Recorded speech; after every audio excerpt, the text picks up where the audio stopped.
They said it was impossible. They said the air itself would tear any aircraft apart. They said no engine could survive the heat, no pilot could survive the stress, and no nation could ever build a machine that could outrun the very weapons designed to destroy it. But while the world doubted, America went silent. Laboratories closed their doors, desert runways were cleared, budgets disappeared into the black projects. And then, one day, the impossible took flight. In the darkest years of the Cold War, when nuclear sirens were rehearsed and children practiced hiding under school desks, the United States did something no other country on Earth could do. It didn't just push the limits of technology, it crushed them. That machine was the SR-71 Blackbird. It wasn't just fast, it was so fast that the word fast became meaningless. Built in secret by engineers who were told to ignore everything textbooks said about metal, heat, and air resistance, the Blackbird didn't just cross borders, it ignored them. It climbed to altitudes where the sky faded from blue to black, where the horizon curved gently beneath the cockpit, and where the Earth itself looked fragile. From up there, pilots didn't see countries, they saw continents. They didn't see front lines. They saw the entire war. For the Soviet Union, the shock came in stages. First came the rumors. Reports of a mysterious aircraft crossing their territory at unbelievable speed. Then came radar echoes, appearing for seconds and vanishing before operators could even track them. Then came the humiliation. Soviet fighters scrambled, Soviet missiles launched, Soviet commanders shouted orders. And every single time, the result was the same. The Blackbird simply accelerated and disappeared into the darkness. There was no dogfight, there was no intercept, there was no heroic last shot. The USSR was trying to grab smoke with its hands. The pilots who flew it described the experience as sitting inside a controlled lightning bolt. The aircraft leaked fuel on the ground because the titanium skin only sealed properly when it heated and expanded at Mach 3. The cockpit windows glowed from friction. The air outside wasn't air anymore. It was fire. And yet, inside that storm, American pilots calmly took photographs so detailed that analysts back home could count the bolts on Soviet missile silos.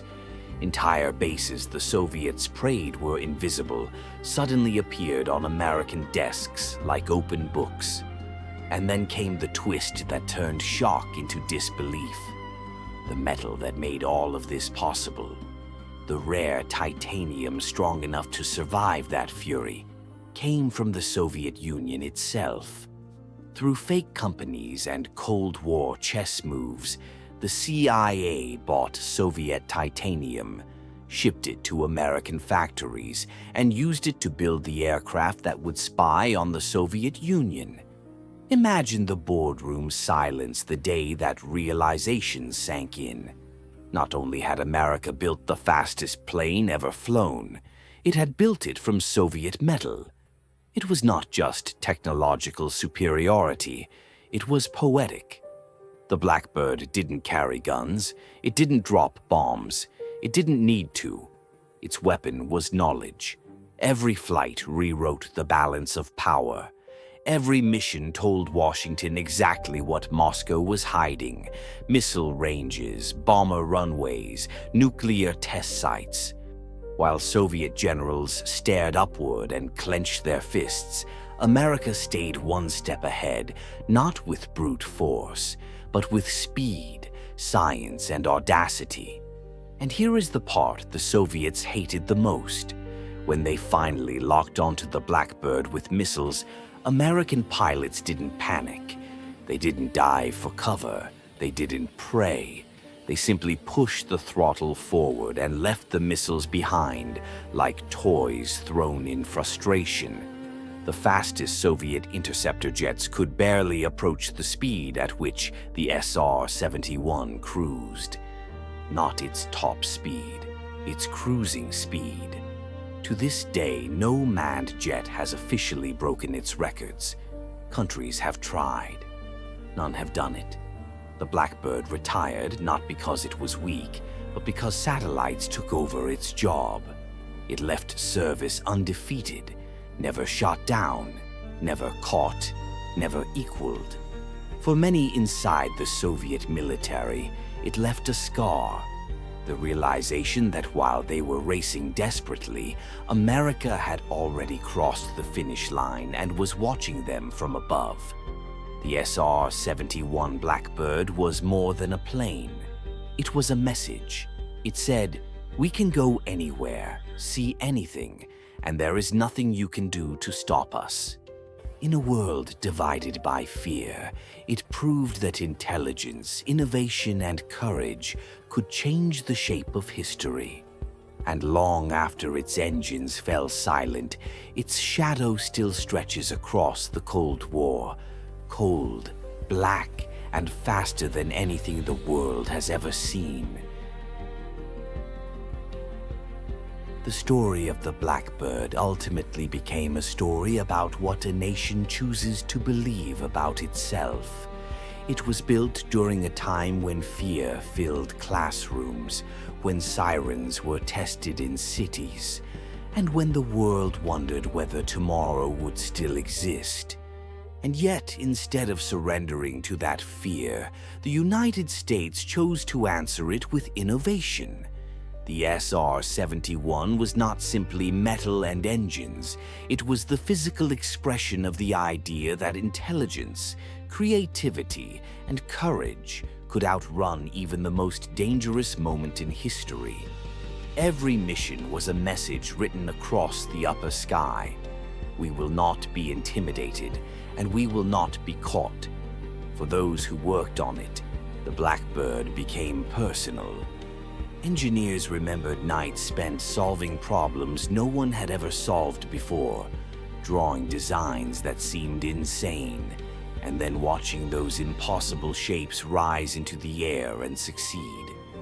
Pilots remembered the silence at the edge of space, the thin blue curve of Earth beneath them, and the knowledge that they were flying something the rest of the world could only dream of. They carried secrets in their logbooks and memories in their hearts, because most of what they did remained classified for decades. They could not tell the world what they saw, but history was shaped by it anyway. On the other side of the Iron Curtain, the SR-71 became a symbol of frustration. Soviet officers stared at charts and graphs that simply didn't make sense.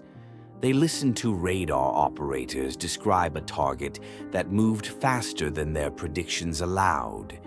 They watched missiles fail not because of malfunctions, but because the target existed beyond the reach of their mathematics. It was not just military defeat, it was psychological. It forced them to confront a reality they did not want to admit, that their greatest efforts were still a step behind.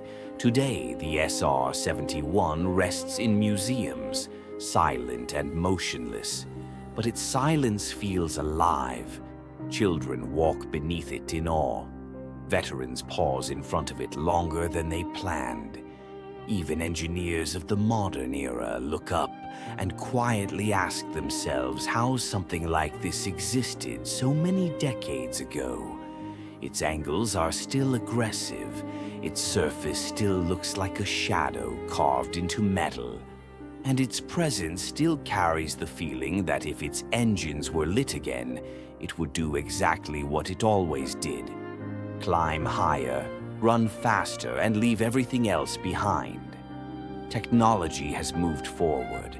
Satellites and digital systems have replaced film cameras and printed maps. But legends do not retire. The SR-71 remains the aircraft that no one shot down, the record no one broke, and the message no rival forgot. It reminds the world that the greatest victories of the Cold War were not always loud or explosive. Sometimes they were silent, thin and black, streaking through the upper atmosphere at 3 times the speed of sound. Because in the end, the SR-71 was never only about speed. It was about spirit. It was about the belief that limits are not walls, but doors, that the sky is not a ceiling, but the beginning. In the darkest years of the Cold War, when fear tried to define the future, the United States answered not with surrender, but with a machine that outran fear itself. Faster, higher, untouchable.